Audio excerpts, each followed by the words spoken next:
boa tarde você que está conectado ao Opencast. O meu nome é Jorge Rosa, é uma satisfação enorme receber você nessa tarde de sexta-feira para falar de tecnologia, para falar de pesquisa, para falar de desenvolvimento, né?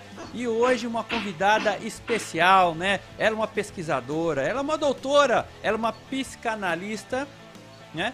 Conheci ela num evento que a gente já vai falar um pouco, né, desse evento, mas gentilmente ela aceitou estar conosco aí nesse episódio especial, juntando arte e tecnologia, né, e como que essas duas áreas se conectam. Aproveitando você que ainda não se inscreveu no nosso canal, se inscreva, ative as notificações, dê aí seu joinha pra gente, né? Tem alguma pergunta? Faça aí no chat do YouTube que a gente com o maior prazer nós vamos responder aí, né? E o nosso grande patrocinador do nosso Opencast é o Opencard, né? Então assim, eu tenho o QR Code, tá aqui, ó. Tá aqui do lado da Fabi aí, ó. Tá do lado da Fabi o QR Code em rosa, né? Então, aponte seu celular para esse QR Code, conheça a Opencard, né? A Opencard aí, o nosso patrocinador, especialista em modelamento matemático, Model Based Design e tecnologias da indústria 4.0. E o QR Code ele está em rosa.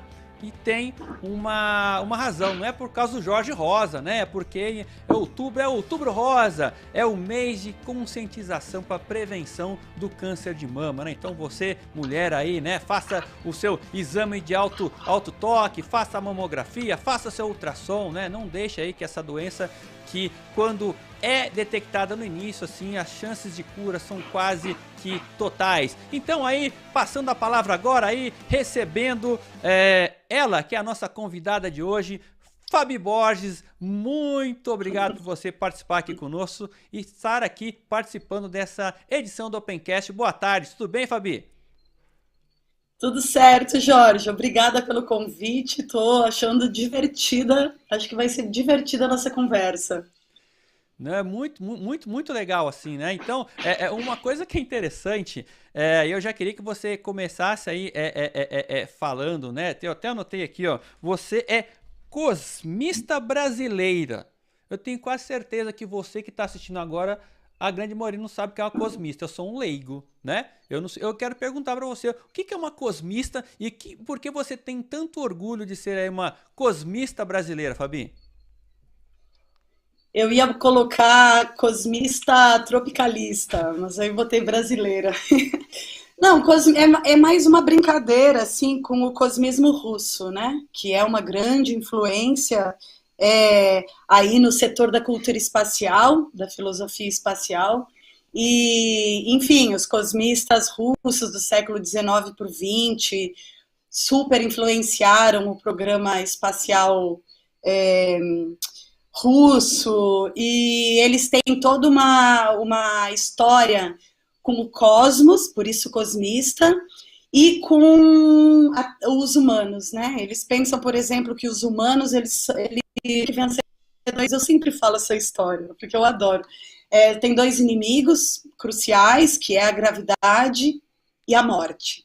E na medida em que essas duas coisas forem sendo vencidas, o espaço vai se tornar cada vez mais próximo, né? O dever do humano é fazer a panspermia, é levar para os universos, para o universo afora, primeiro o sistema solar, depois a galáxia, enfim, a vida terrestre, a vida como se tem na Terra. E assim como outros planetas, isso tudo faz parte do imaginário cosmista russo, né, que eu estou falando. E assim como existem outros planetas também que têm populações como a nossa que também tem essa missão. E um dia todos vão se encontrar. Isso é um resumo absurdo. Mas, enfim, cosmista brasileira é outra coisa, porque é a partir da nossa cultura, né? Entendi. E antes de dar continuidade, agradecendo aí a presença, eu tô vendo aqui, ó, Cauê Azevedo, Cauê, Nicole Prati, Silvana Matos, Cibele Creme, olha só, o nome é chique, hein? Creme, de la Creme, né? Cibele Creme, Bruno Matos já tá aqui conosco, né? o marketing, né? O marketing que me ajuda aí no Opencast, né? Temos aqui a Tabata, o Sigmar, um grande abraço, o Henrique Camargo, o Telmo, né? Também aqui, Felipe Yoshida. Então, você que tem alguma pergunta aí para a Fabi aí, quer falar de tecnologia, quer falar um pouco aí do espaço, a gente vai entrar muito nesse detalhe, né? E aí, estudando aqui, pesquisando aí sobre a Fabi, conversando muito com ela. Ela é uma psicanalista, né? E aí ela pode contar um pouco sobre isso, mas o que me chamou a atenção né? Ela não é só uma psicanalista.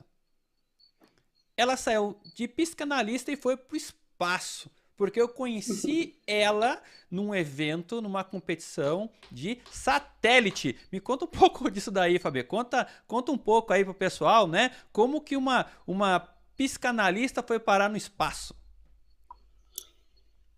Então, tu sabe que eu pensando nessa questão e pensei assim, se a gente for para a história da psicologia, sei lá, pega aí Freud, o próprio Jung,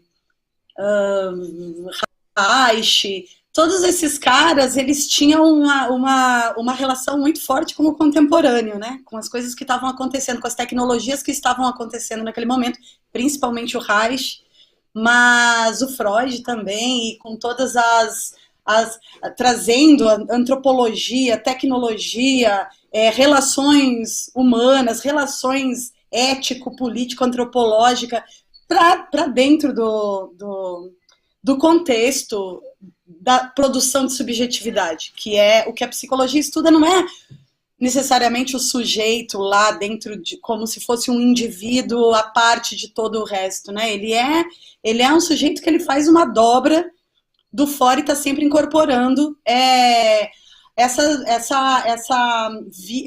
existência das coisas na sua própria vida.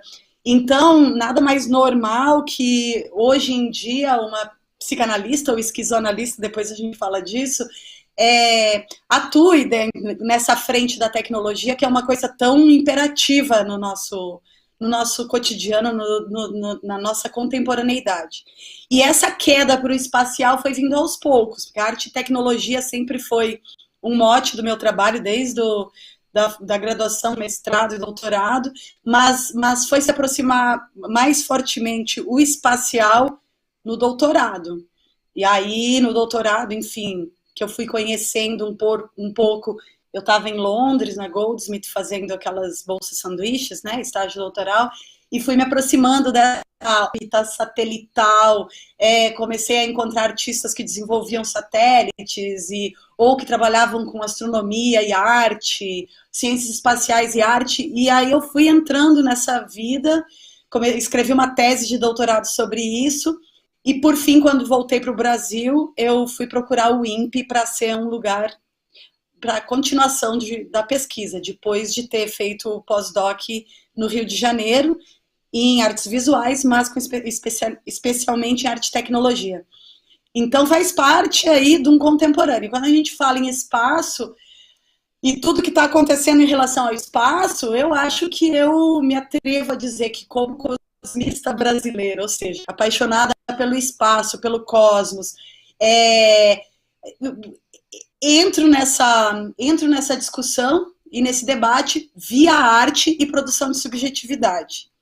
Então, não sei se deu para entender, mais ou menos, e aí a gente foi desenvolvendo projetos dentro do INPE, como o segundo workshop de ArtSat, você me conheceu dando fazendo uma fala sobre o ArtSat, que é a arte de satélites, no CubeDesign, né, que é essa competição de satélites, que a OpenCAD também é financiadora, né, dá o suporte. Enfim, a gente abriu essa categoria.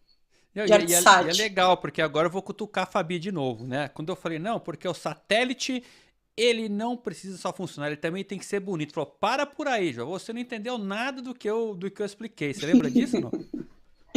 Conta um pouco do puxão de orelha que você me deu aí, que muito engenheiro vai cometer a mesma gafe. Eu tô acostumada, por isso que eu já respondo muito rápido.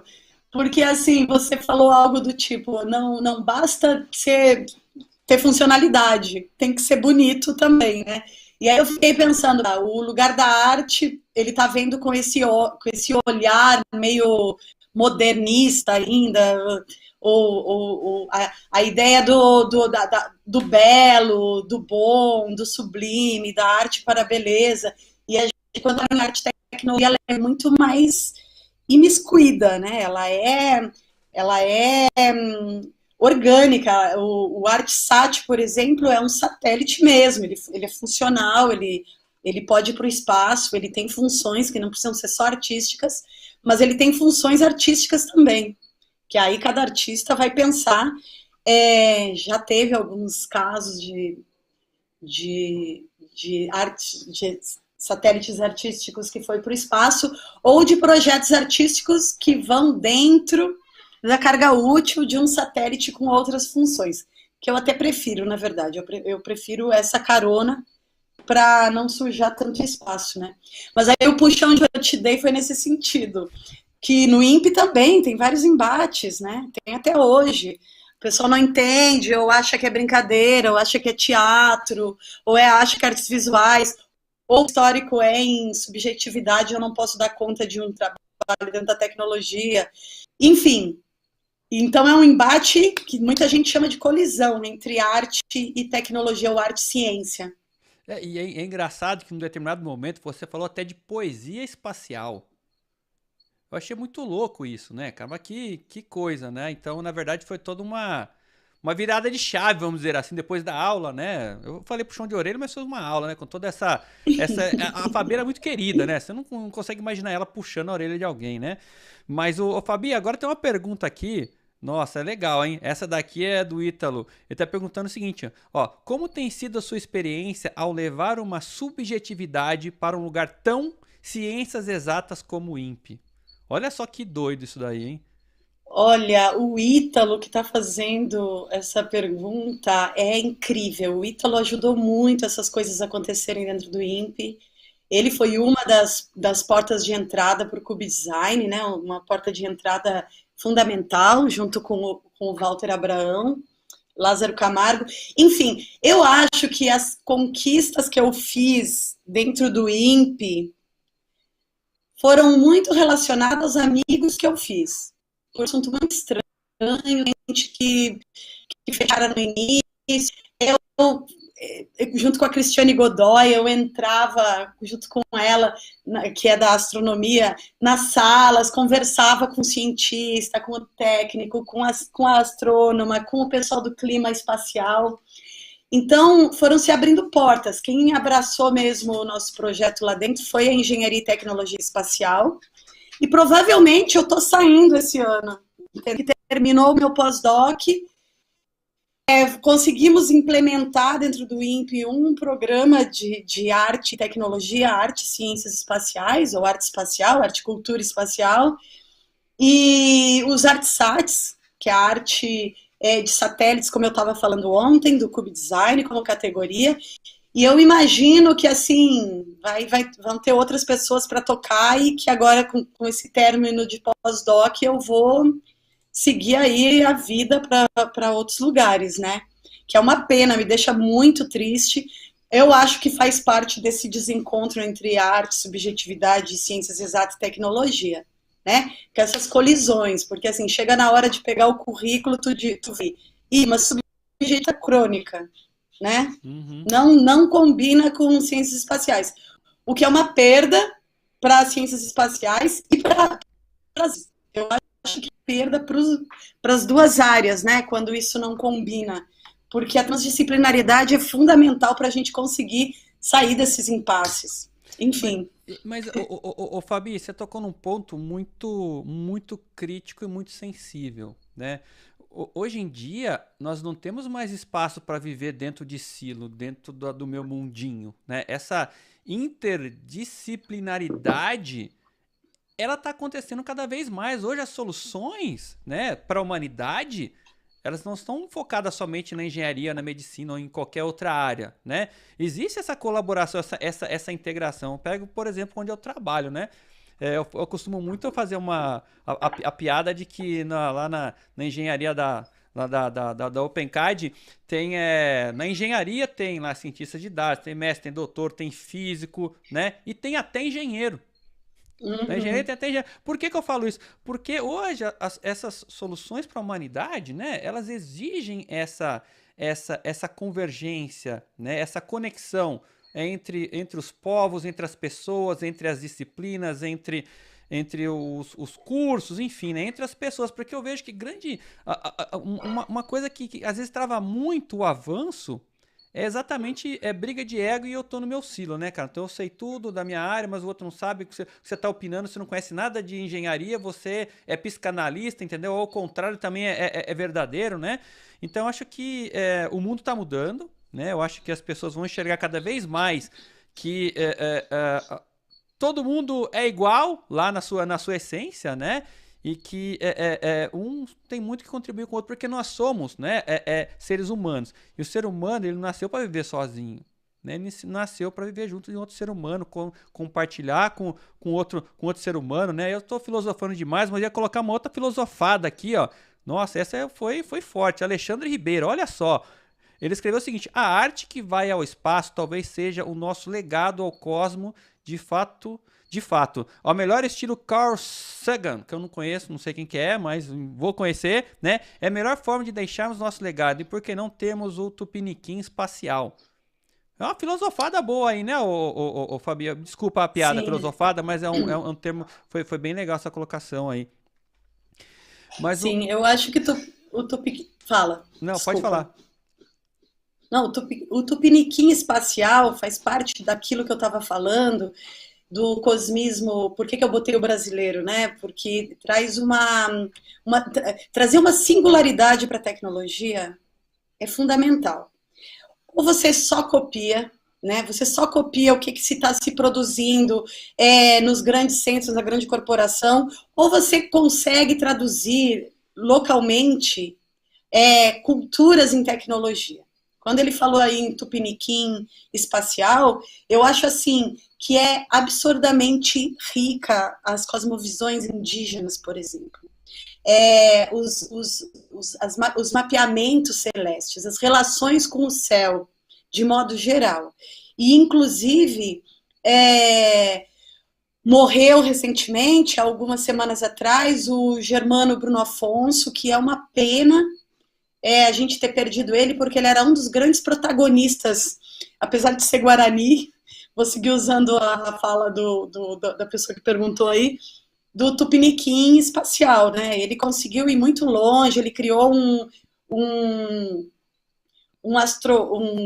planetário móvel, onde ele contava e mostrava com projeções os céus dos indígenas, não só dos Guaranis, que era a origem dele, mas de outros lugares. A gente tem aí o Cacaverá, que é um indígena brasileiro que sabe muito de cosmologia indígena.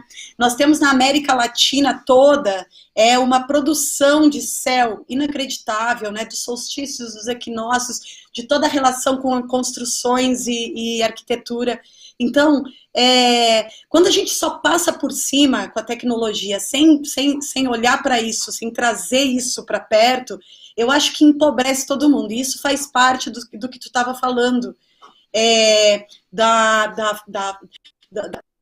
pobreza que é a não transdisciplinaridade, né? Quando você não junta com o outro conhecimento, com o setor, com aquilo que não é você, e que apresenta problemas e que as soluções vão vir de lugares diferentes.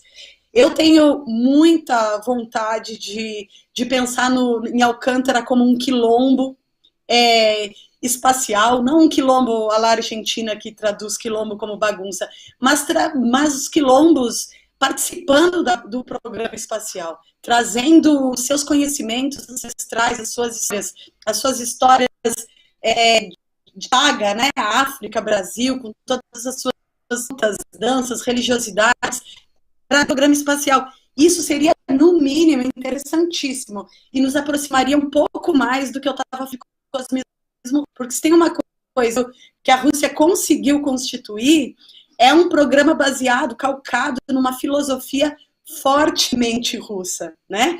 Filosoficamente, espiritualistamente, assim, esse espiritual é mais filosófico, mas bebendo muito no, no, no que, na mística, né? Na mística cultural da Rússia. E eu acho que aqui a gente está um pouco fazendo isso, mas ainda é muito pouco. Acho que a China também está fazendo muito pouco. Eu estava lendo ontem um texto do Yuki Hui, que é um filósofo de Hong Kong, e ele fala assim, né? Ele fala assim da diferença entre o Prometeu e Xenong. Eu já estou me estendendo, mas já vou terminar. Prometeu e Xenong, que Prometeu Não, é pode o. ir, a linha tá solta, pode ir embora. O Prometeu, né, o grego, que vai até Olimpo e que tira o fogo dos deuses, ou seja, da natureza, extrai dos guardiões, dos donos da natureza, o fogo e dá para os humanos. E isso gera uma guerra, um conflito, e ele é punido por isso. E o Shenong, na China, que é onde a gente vai resgatar também a história da tecnologia, é o contrário, ele que vai para os humanos, ele que vai ensinar as tecnologias da agricultura, de várias tecnologias que ele vai ensinando os humanos. Então, vê que o primórdio, né, quando você vai lá para as raízes de uma tecnologia rural, é muito diferente uma da outra. Então, o Yuki Hui, ele fala, depois da Guerra do Ópio, a China, ela se converteu um pouco no inimigo, né? Ele se converteu nesse sujeito da tecnologia imperialista que cresce, que quer crescer, mesmo trazendo singularidades. Mas ele diz, mas não dá para aproveitar esse momento que a gente já está indo para o auge, já está se tornando talvez o primeiro império, o maior império, né, da Terra nesse momento. Não dá para a gente resgatar também essa história antiga, esse Xenong, essa dádiva. Então é nesse sentido. E eu não sei mais que pergunta que eu estou respondendo, que fui até para a China. Não, mas isso que é o bom, né? A gente nós vamos para o espaço hoje, né? É engraçado Sim. que tem uma vez eu ouvi uma frase que é muito verdade, Fabi. Antigamente muito se falava, né, que o céu é o limite, né? O céu é o limite, tinha até um programa antigo que falava o céu é o limite, né?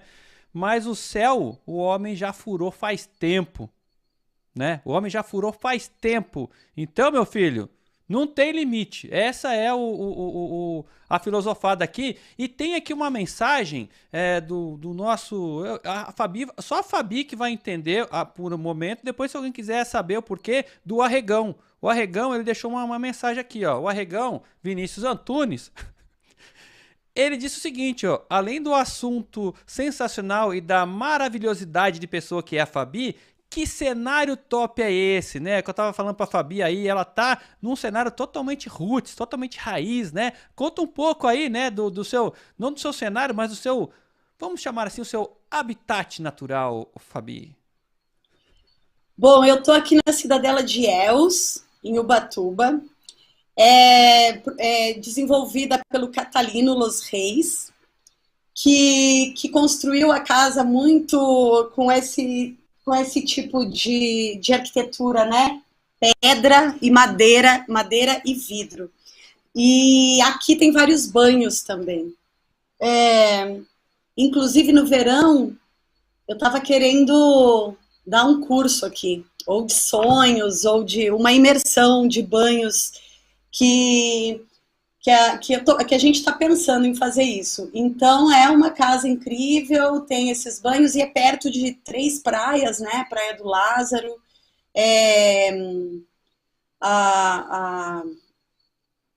esqueci o nome da Praia do Lázaro. A Praia Dura, tem a Praia do Lázaro, tem a Praia Dura e tem as outras praias aqui do lado. Uhum. Eu moro entre São José dos Campos, e venho constantemente para cá. Uhum. E São Paulo, então eu tô meio então, assim. Mora muito mal, né? Seu habitat natural, então, invejável, né, cara? Quem não queria estar aí no meio da natureza, enfim, né, com convivendo com toda essa qualidade, tendo toda essa qualidade de vida, né? Mas tem uma outra pergunta aqui, ó, do Ítalo. Os banhos que eu digo é termas, tá? Tá, banhos São termais, né? termas. É bom que eu Banhos tenho histórias termais, boas de banhos termais E aí, dá mas pra vir, hein? Tem lugar pra alugar aqui, tem casinha pra alugar, chalezinho. Enfim, tá. dá pra Você tá qualquer alugando o um seu chalé vir. também? Pro pessoal aí, ou não? Que quiser ter a experiência? Dá pra alugar, sim. É só procurar ou Catalino Los Reis no Instagram, Uhum. ou pode mandar pra mim, pro meu e-mail também, Antena Rush no Instagram, Antena Rush com dois N's, Antena, dois N's, Rush. Oxi. Aí, ou Fabiane M. Borges, que é. Uhum. Então, E aí dá para negociar os chalezinhos. o Ítalo tá perguntando, ele tá pedindo para você falar sobre as residências artísticas que foram realizadas no INPE. A gente, Ítalo, quero mandar um beijão para você, tô com saudade. A gente realizou duas, porque depois veio a pandemia e não deu para continuar. Uma foi a Karina Karim, que desenvolveu um Orisat, que é um satélite afrofuturista, né? Que voltada para quilombos, ó, bem o que a gente estava falando, de quilombo espacial. E o outro foi o Peter Rocha, que agora é o nosso curador de um álbum cósmico, um álbum de sonoridades cósmicas que faz parte como uma das chamadas do segundo workshop de ArtSat do INPE. É voltado para a América Latina, e o Peter Rocha, que está na curadoria desse álbum junto comigo, foi o segundo residente. E o trabalho dele foi a construção de uma espécie de uma música, né, baseada nos dados do Ciber 04A, bem na época que ele recém tinha sido lançado. Então foram essas duas residências que eu acho super promissoras e maravilhosas. E durante esse tempo de pandemia a gente teria mais 7 entre nacionais e internacionais, né? Uhum. Só que aí não deu para fazer Aí não sei se o INPE vai continuar ou não fazendo essas coisas. Pegando um gancho aí, né, falando de espaço, eu lembrei que eu vi essa semana aí os testes, né, que a Vibraz fez, acho que com o S50, um lançador de satélite, né, uma coisa do sentido, o pessoal comemorando, né, o sucesso lá dos testes e tal, né. Você vê lá muito lá a SpaceX agora mandando civil pro espaço, né, tá? Algumas semanas atrás foi o que se falou, né, cara? Enfim, o civil sendo um astronauta, vamos chamar assim, né? Indo pro espaço, ficando lá 3 dias. Mas aí eu vou linkar com uma coisa que a gente comentou aí antes de entrar ao vivo, né? Que era a questão de sonho. Que um momento a gente comentou, pô, peraí, o cara vai lá pro espaço, né? Ele vai lá, o astronauta, mas ele dorme em algum momento, né? Ele dorme. Sim. Enfim, né? E esse cara, ele sonha, né? E aí eu lembro você comentando sobre alguns estudos, enfim, até filmes orientados, enfim, esse tipo não vou chamar de fenômeno, né? Porque eu não sei, que acho que eu imagino deve ter muita influência de energia, espaço, gravidade, eu não sei, no ser humano, que ele mexe com a cabeça do cara. Me conta um pouco aí, Fabi, sobre sobre o sonho do astronauta. Eu gostei muito desse tema. A gente ficou conversando sobre isso, né? Sobre a gravidade ou a gravidade zero teria influência no conteúdo do sonho. Eu procurei vários textos, assim, procurei de todas as formas no Google Acadêmico, no ResearchGate, tentando encontrar, e eu encontrei muita coisa de sono. Problemas de sono, como resolver a questão do sono, dos astronautas que passam por períodos de insônia e tal, quando estão no espaço, mas muito, muito nada sobre sonho. No máximo, assim, uma chamadinha ou outra dizendo, o astronauta tal teve um pesadelo quando estava no espaço, mas nem conta o pesadelo, sabe? Então eu disse, olha aí, tá aí uma coisa para ser estudada. Ou pelo menos a ser melhor divulgada, porque eu não encontrei mesmo. Então, se alguém encontrar questões de microgravidade ou gravidade zero e e alteração no conteúdo dos sonhos, por favor, mande para nós. Mas a ficção já chegou lá, né?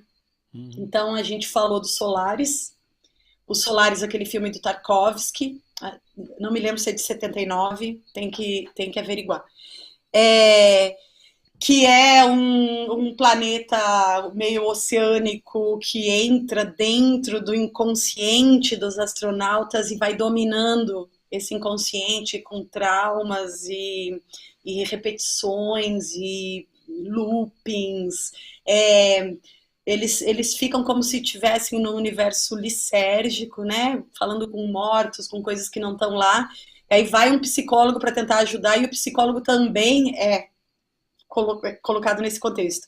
Aí eu pensei na Aniara também. A Aniara é esse filme fabuloso de 2019 ou 2018. Então, não tão conhecido, mas assim, tu viu? Tu viu esse filme? Não, O não vi. Aniara? Não vi. Tá Nossa, na é lista. incrível. Nossa, é incrível. Tipo, para mim é um dos melhores filmes dos últimos tempos sobre espacial, assim, sobre ficção científica. Só que é uma ficção científica muito maravilhosa, porque pega os sonhos, também para trabalhar com sonhos, só que já é os sonhos da inteligência artificial fazendo leitura do inconsciente dos humanos. É bem complexo, é interessante, é uma nave que está indo para Marte. É um shopping center, na verdade, que está indo para Marte.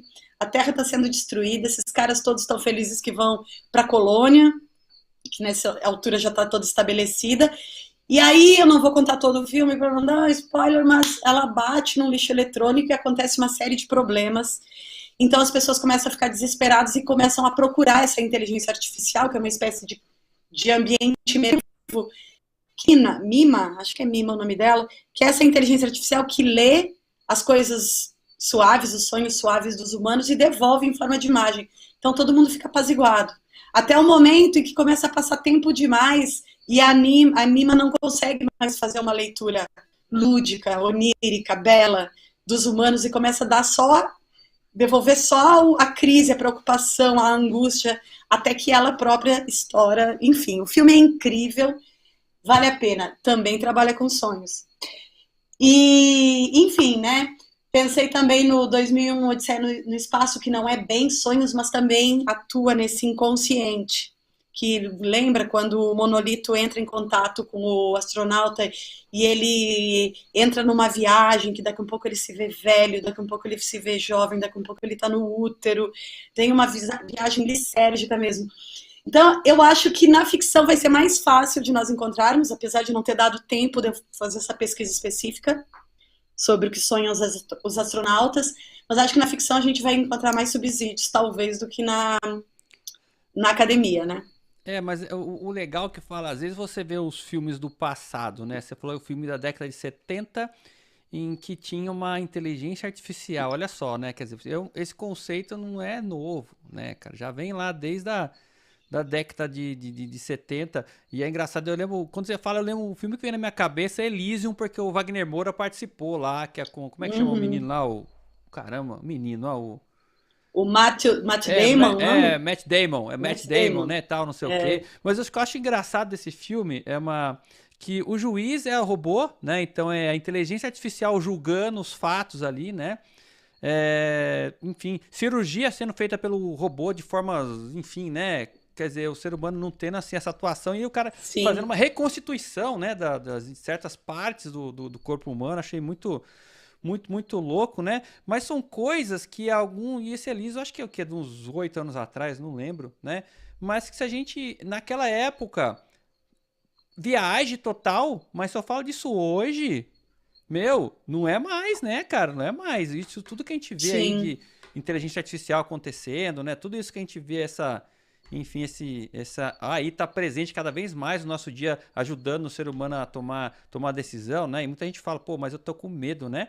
Da inteligência artificial tomar o lugar do ser humano. Isso não vai acontecer, porque a tecnologia ela veio para ser uma extensão do ser humano e não para substituir, né? Veio para estimular o ser humano ao atingir um outro nível, vamos dizer assim, né? Porque eu tenho eu dou uma filosofada que é o seguinte, né? Tudo que é tudo que é hard skill o robô vai fazer. O robô é a inteligência artificial, é o bot, enfim, né?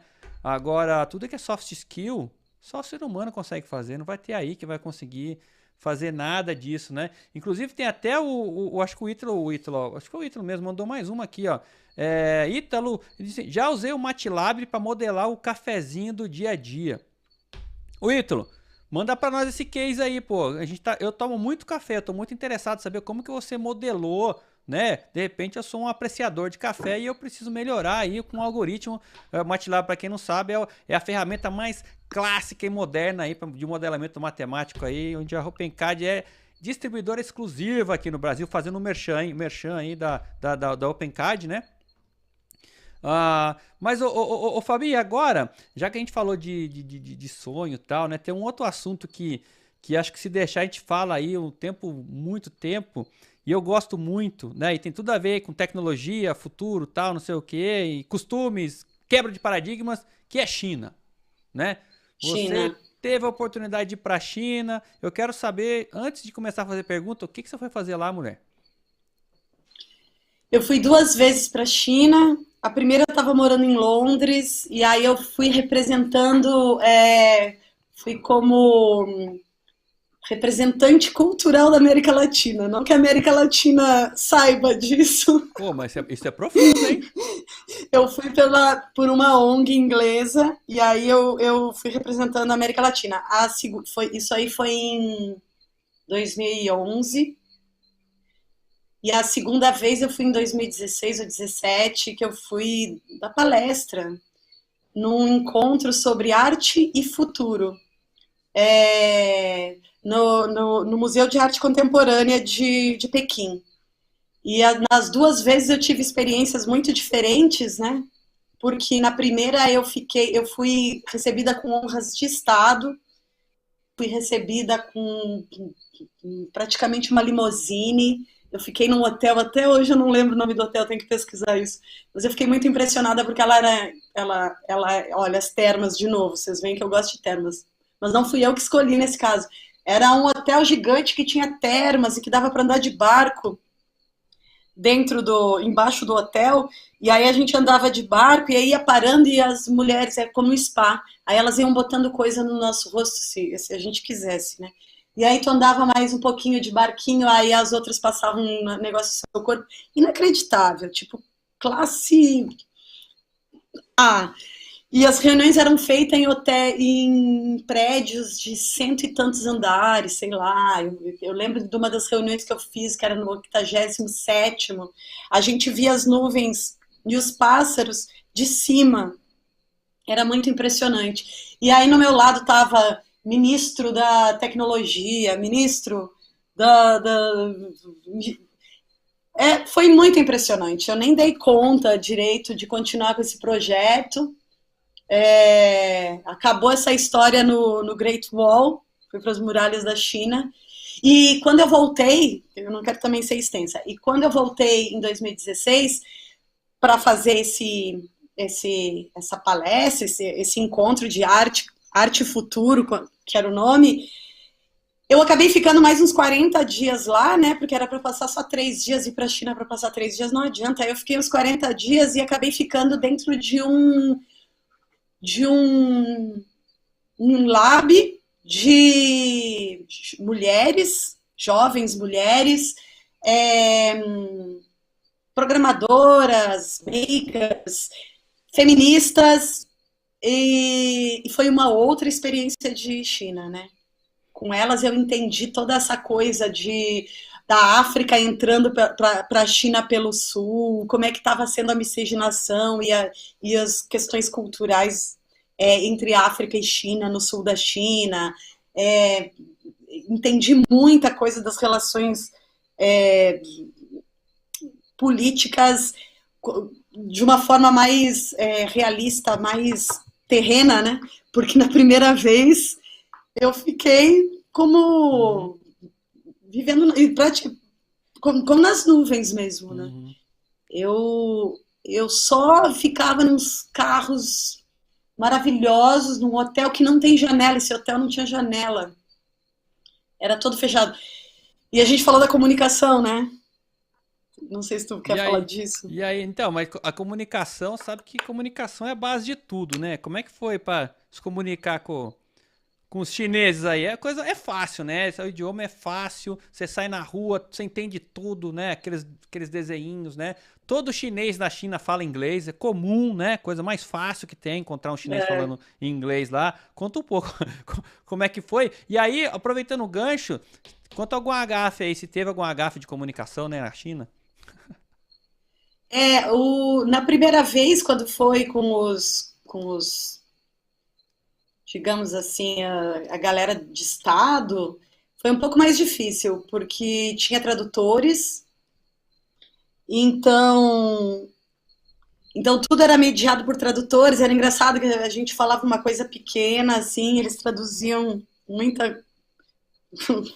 com muitas palavras, foi bem difícil. Na segunda, que foi mais no ambiente da arte, aí já era uma galera mais jovem, bem mais jovem, mais descolada, que já fala inglês, então foi bem mais fácil. Agora, nessa segunda vez, passei por um momento difícil, que foi assim, eu estava sem celular, então sem celular você realmente não existe. Se aqui a gente já não existe, na China é muito pior. Do tipo, você vai para os bares e as pessoas ficam morrendo de rir, elas não conversam. Aqui, mesmo vivendo em São Paulo, a gente ainda conversa no bar. Isso é uma coisa doida, né? A gente ainda conversa, mesmo que a gente vá pro celular toda hora.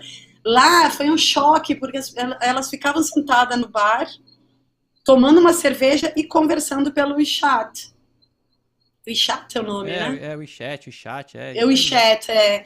E, e, e era isso, eu não tinha celular, eu não entendia qual eram os aplicativos, eu fiquei que nem eu me senti como um morador de rua hoje Não, em sem o dia se WeChat na sente, China, você não existe, né? Nem sem não celular. Se você não existe. tiver o WeChat, que é o tudo, imagina você junta Facebook, Instagram, WhatsApp, Mercado Livre, tudo num só, super app, é o WeChat.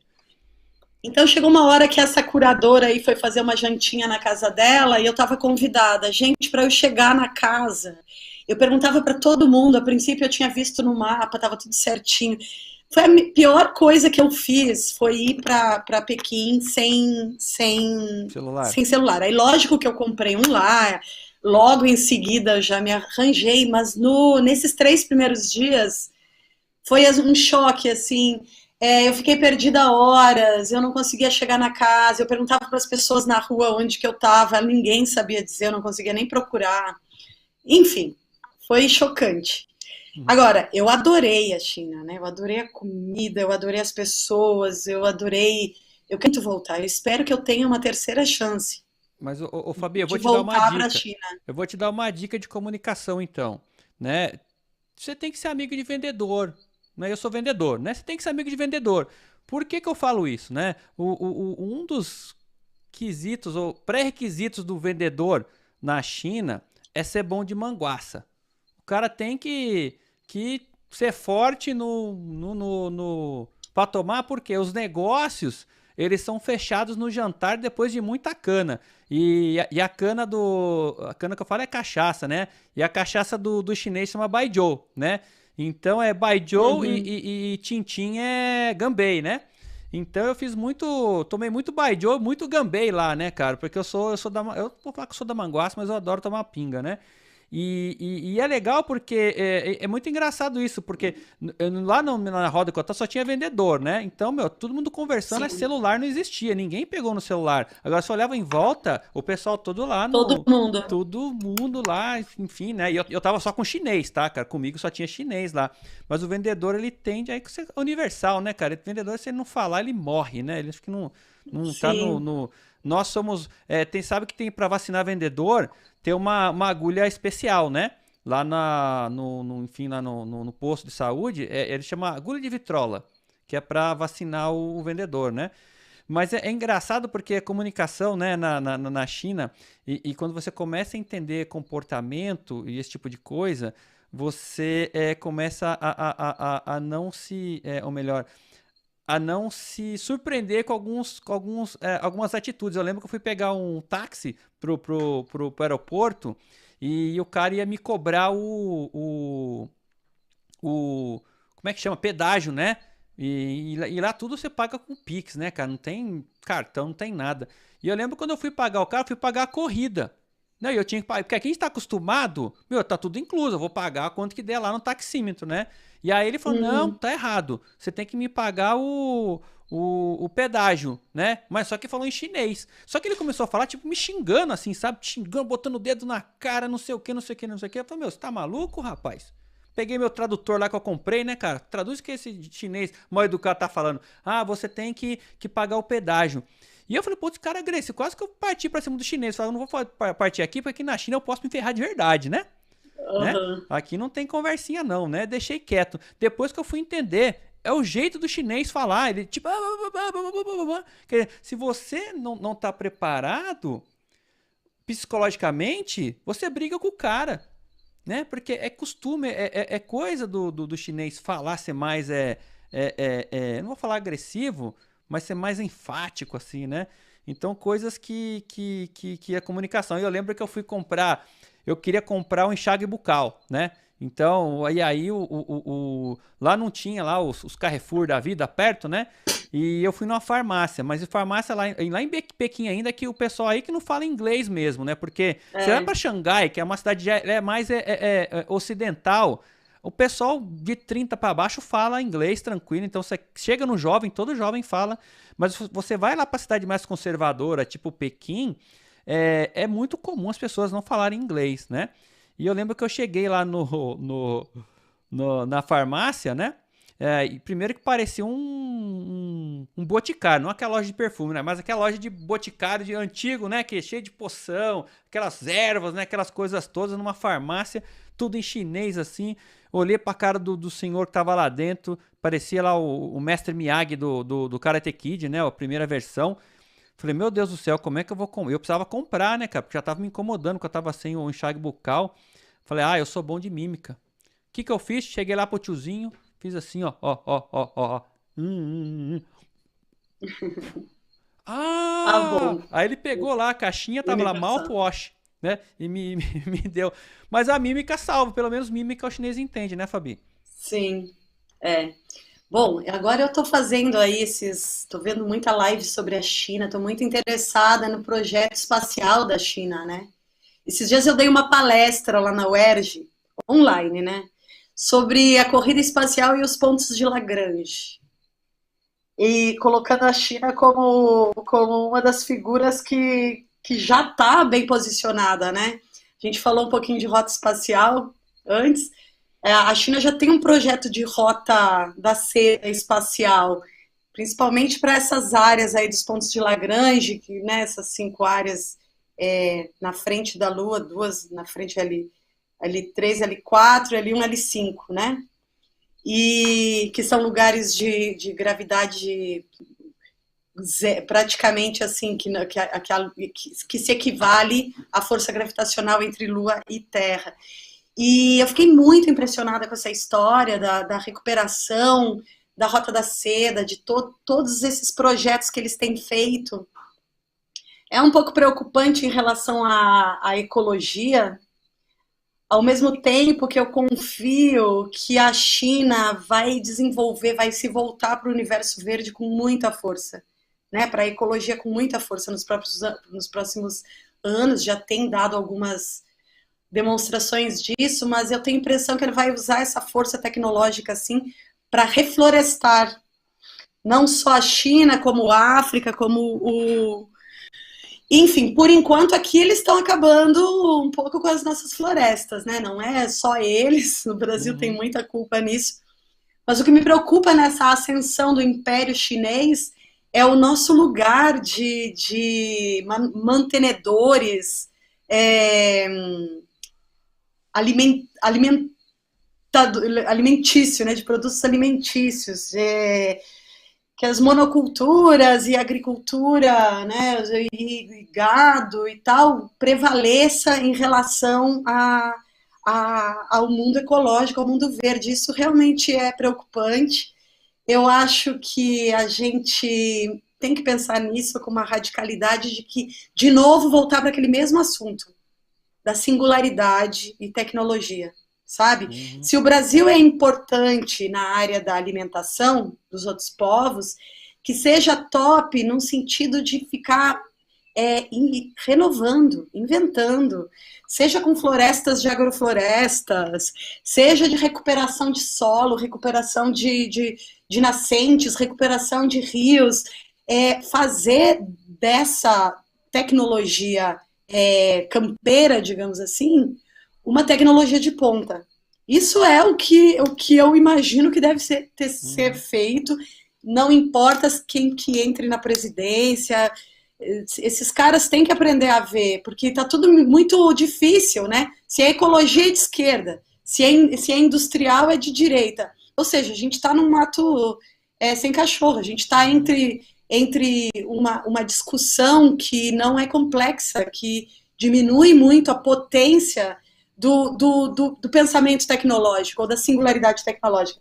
E vê que eu não estou falando singularidade como os transhumanistas, eu não estou falando que singularidade é aquele grande salto que vai descolar o humano desse corpo 1.0 e vai colocar nesse corpo 2.0 já mais abstrato, ou mais potente biologicamente, superando o Homo sapiens, criando a grande rede de cérebros.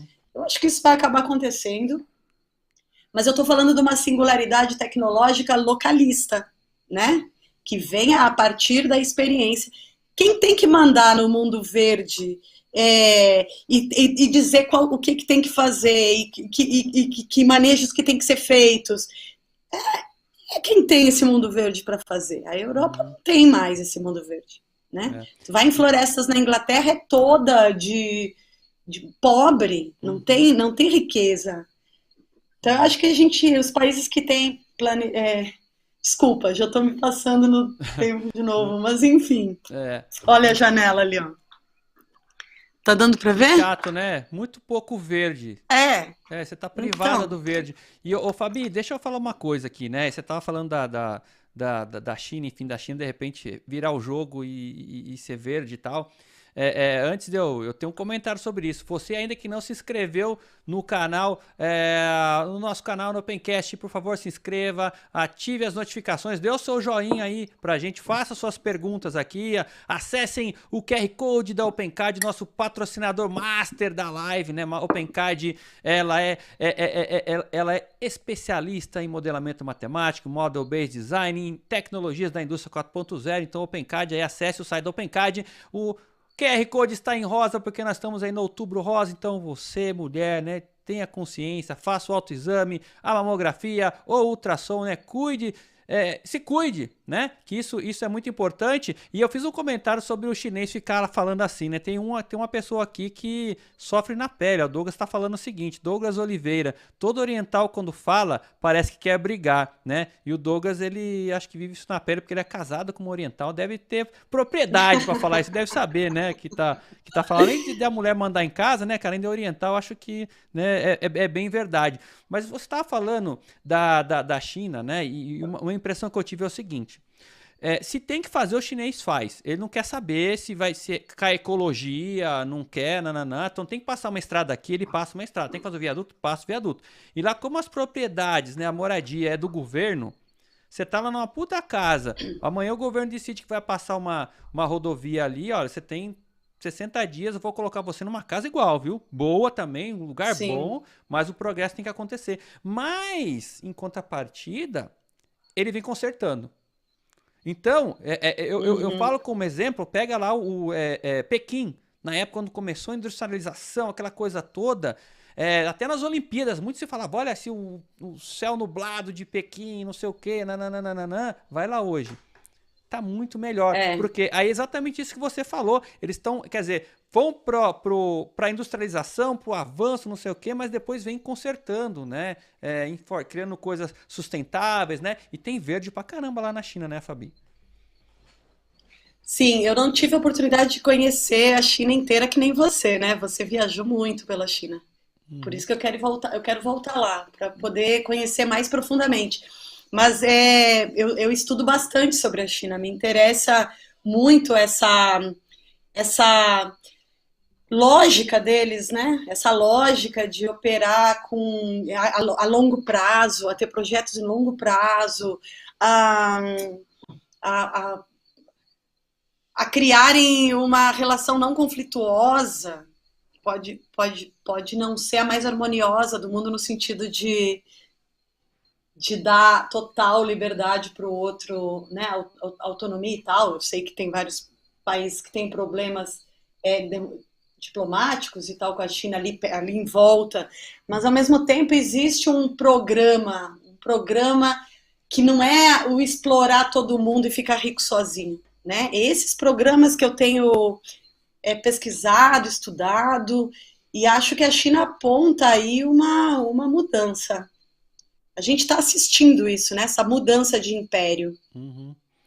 Então a gente vai ver muito essas coisas acontecendo nos próximos anos. Não só a corrida espacial, com a China protagonizando muito das cenas e com alianças com Rússia, etc., mas também toda a outra forma de industrialização, as políticas imperiais, né? Eu acho que vai mudar consistentemente, assim, quando os Estados Unidos parar de ser o grande império e começar a ser a China. Mas tá. Estamos aí para assistir, Cara, sabe? estamos aí para assistir, né?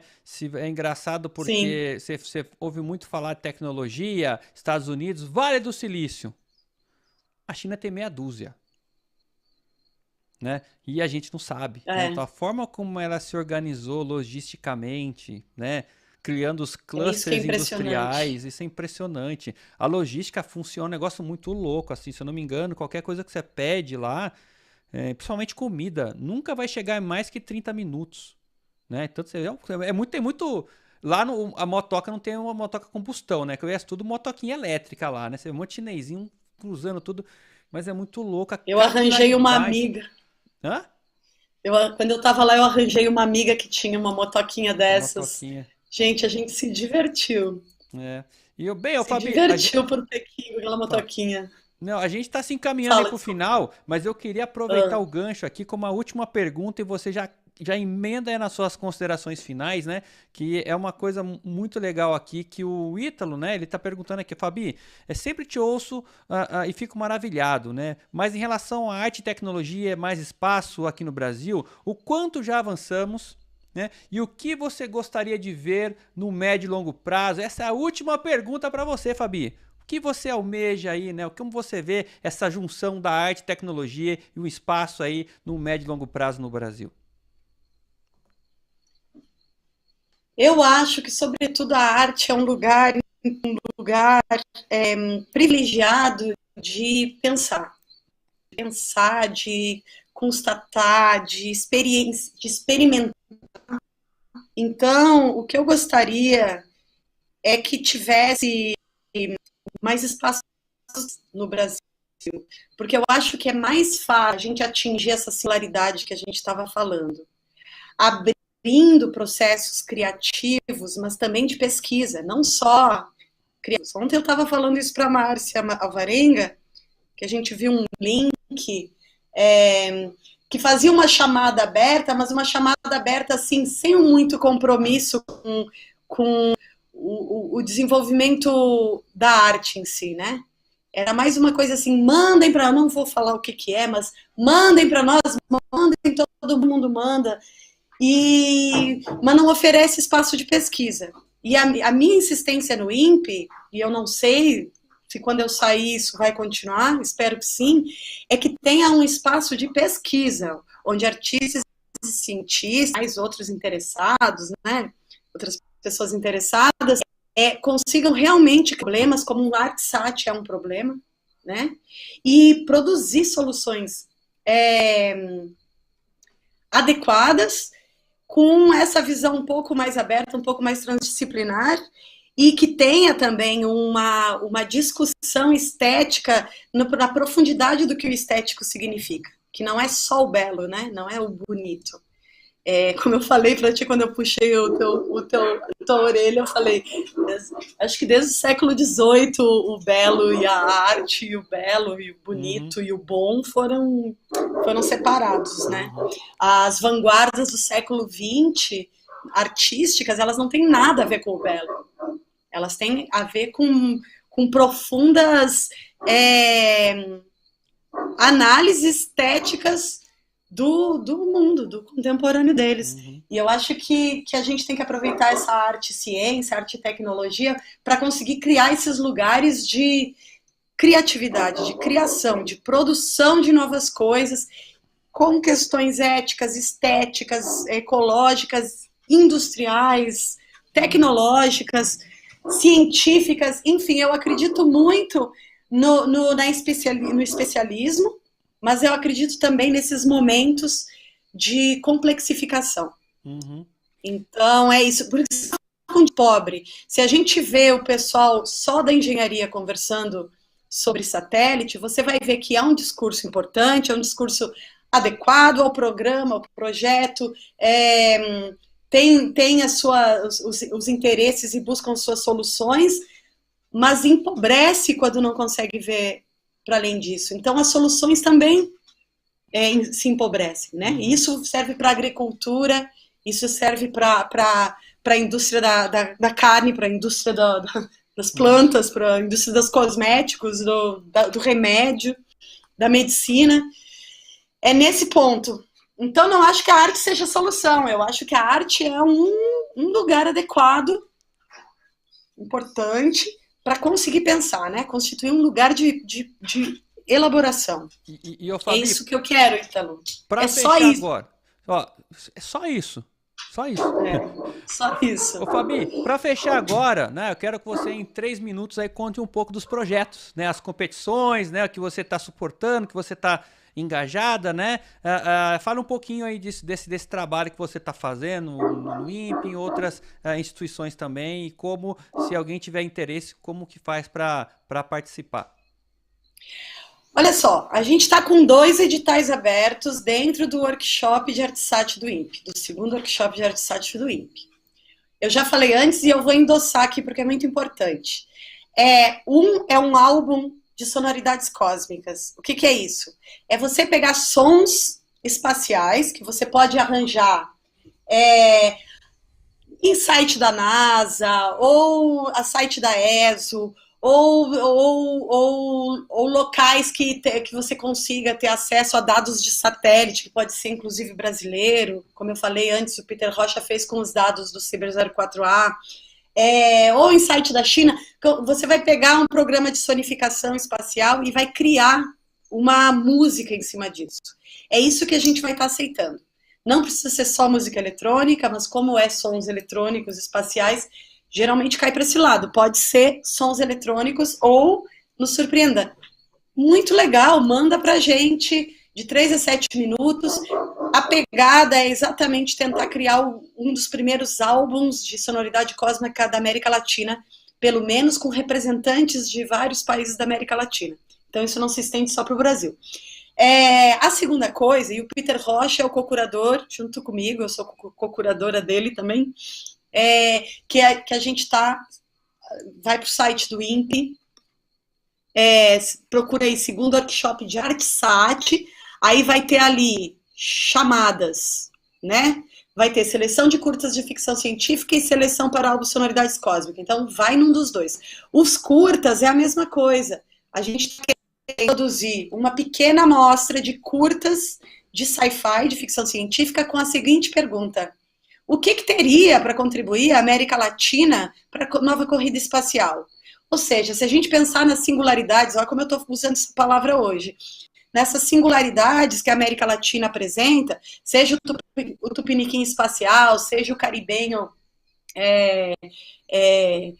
de foguetes, sei lá, o que essa América Latina poderia produzir em relação a essa nova corrida espacial que poderia contribuir com o resto do mundo.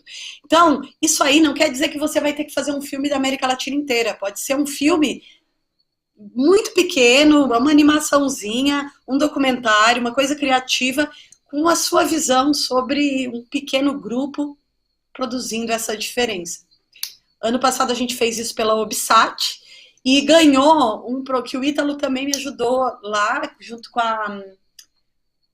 com a Nádia, né, da Agência Espacial Brasileira, a fazer enfim, a fazer a seleção, e ganhou um filme chamado Apocalipse Elétrico, que está no YouTube, é só vocês procurarem.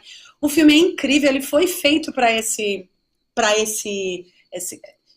edital, né, essa chamada aberta, e o filme é incrível, porque é a história de que fica impossível viver fora na rua, porque só cai raio e trovão o tempo todo, então os seres humanos são obrigados a fazer bunkers e casas subterrâneas, e enfim, isso vai indo até os 2050, 2060, e aí de repente se acha uma solução, e um grupo do Brasil estava envolvido, que no caso era o grupo deles, do LPDA,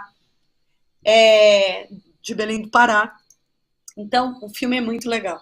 Então, é isso que a gente quer um pouco da imaginação, e vai ser o primeiro álbum de sonificação espacial do INPE, né, de sonoridades cósmicas, e também a primeira mostra de sci-fi, de filme de ficção científica do INPE. Então, é muito legal que as pessoas participam, e para o INPE também é muito bacana poder receber essas visões, né?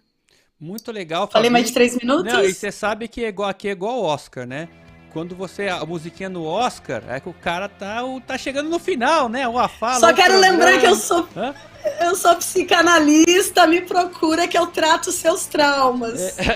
Então, isso na descrição aí da live vão estar os dados aí da Fabi, né? Então, o Instagram, enfim, o LinkedIn, que vamos seguir a Fabi.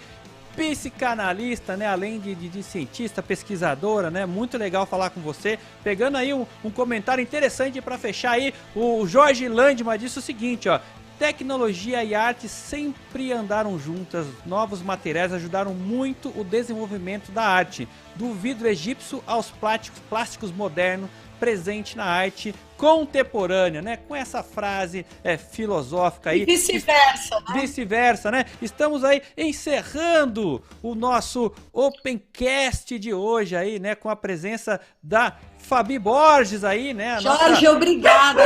Eu tô muito obrigada pelo convite. Foi muito legal conhecer um pouco mais, né, do seu trabalho.